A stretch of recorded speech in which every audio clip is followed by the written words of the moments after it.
암은 개인마다 그 환경이 크게 차이 나므로 어느 한 가지 치료법만 믿으면 문제가 생길 수 있습니다. 참고할 필요는 있지만 맹목적으로 믿는 것은 피해야 하고 가장 일반적인 것은 건강한 음식을 섭취하는 것입니다.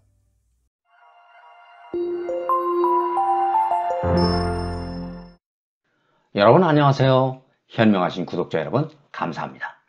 건강에 많은 관심이 있는 여러분이 이 채널을 선택하셨다고 생각합니다.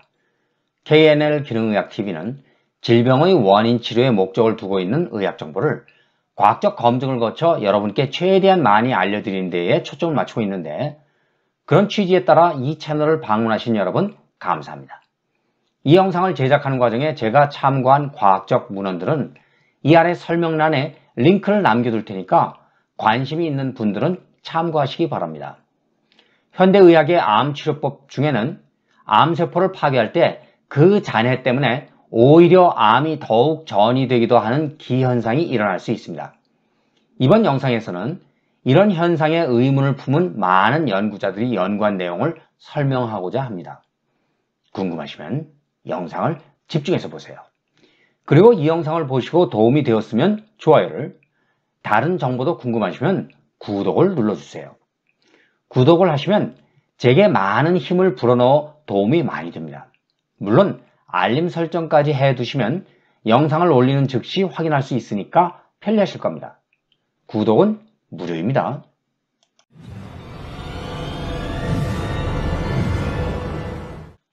암세포는 더 이상 세포의 성장과 죽음을 제어하는 많은 신호에 반응하지 않습니다.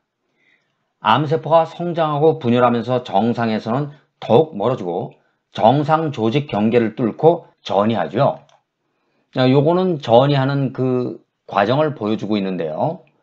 혈관을 뚫고 들어가서 암세포가 온몸으로 퍼지는 것입니다.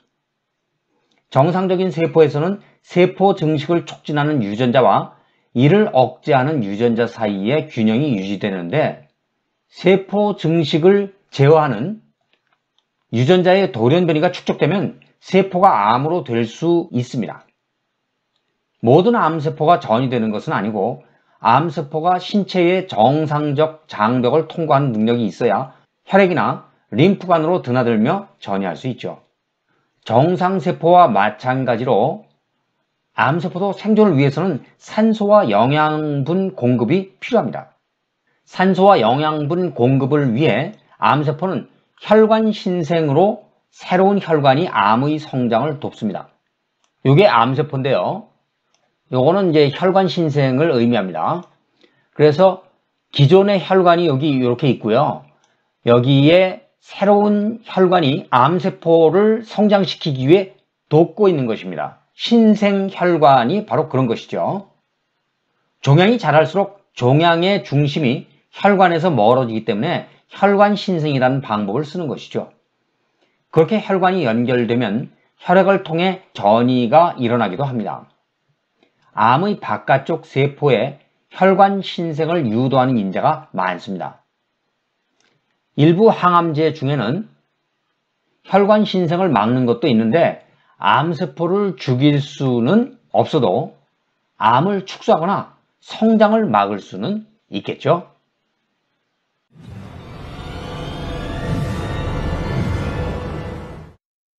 현대의학에서는 암 치료를 위해 직접 암세포 덩어리를 제거하는 방법을 선택합니다.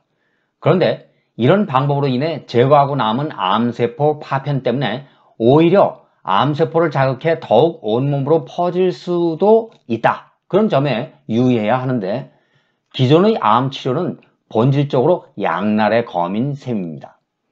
빠르게 암을 제거하는 것보다 서서히 암을 제거하는 것이 암 환자에게 효과적입니다.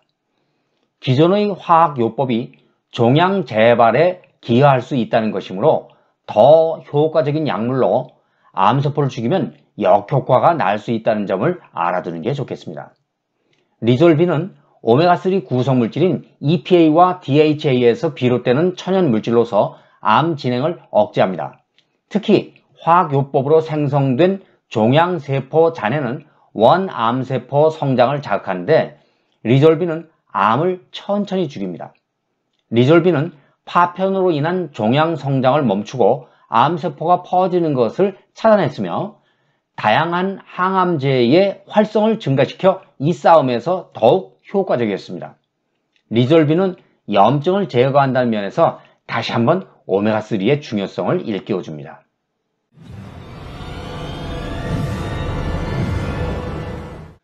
암과 싸워 이기려면 스스로 해야 할 것도 많은데 특히 먹는 것에 집중해 살기 위해서는 필요하지만 암은 싫어하는 것들을 섭취함으로써 암을 굶기는 게 중요합니다.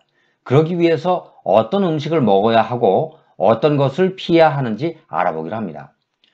우선 암세포는 당을 좋아하는데 특히 단당류인 포도당, 과당을 좋아하니까 이것을 피하는 것은 기본입니다. 저도 예전에는 어리석게도 병문안을 가면서 과일 주스를 사들고 갔던 그런 기억이 있습니다. 지금은 얼굴이 화끈거릴 일입니다. 과당은 암의 전이를 촉진할 수 있으니까 주의해야 됩니다. 그래서 이런 단당류를 만드는 정제 탄수화물과 가공식품은 피해야 합니다.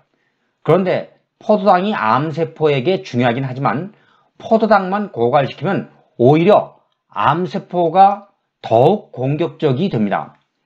과일에는 과당이 많지만 식이섬유와 여러 비타민과 미네랄, 항산화제 등이 있어서 과일 주스가 아닌 껍질째 과일을 먹는 게 좋고 채소와 통곡물 등 건강에 좋은 자연식품을 섭취하는 게 좋습니다.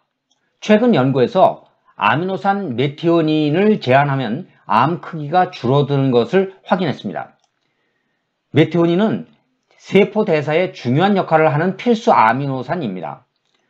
정상세포는 체내에 흡수된 메티오닌을 재활용할 수 있는데 암세포는 돌연 변이를 일으키면서 이 능력을 상실해 필요한 메티오닌을 식단에 의존합니다. 메티오닌 제한만으로도 암세포 성장을 늦추는 효과가 있는 것이죠.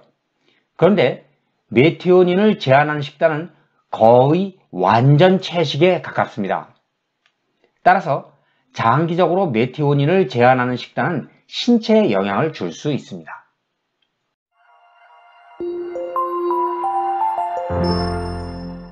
암 굶기기라는 말에 현혹되지 않는 게 현명하고 사람이 굶지 않으면서 암만을 굶기기는 사실 어렵습니다. 암은 개인마다 그 환경이 크게 차이나므로 어느 한 가지 치료법만 믿으면 문제가 생길 수 있습니다. 참고할 필요는 있지만 맹목적으로 믿는 것은 피해야 하고 가장 일반적인 것은 건강한 음식을 섭취하는 것입니다. 암 굶기기라는 저술로 유명한 제인 맥렐런드도 구글에서 찾아보면 신사에 관해 여러 가지 이야기가 뒤섞여 있어 신뢰감이 가지 않습니다. 댓글란과 커뮤니티는 여러분의 의견을 자유롭게 펼칠 수 있는 공간입니다.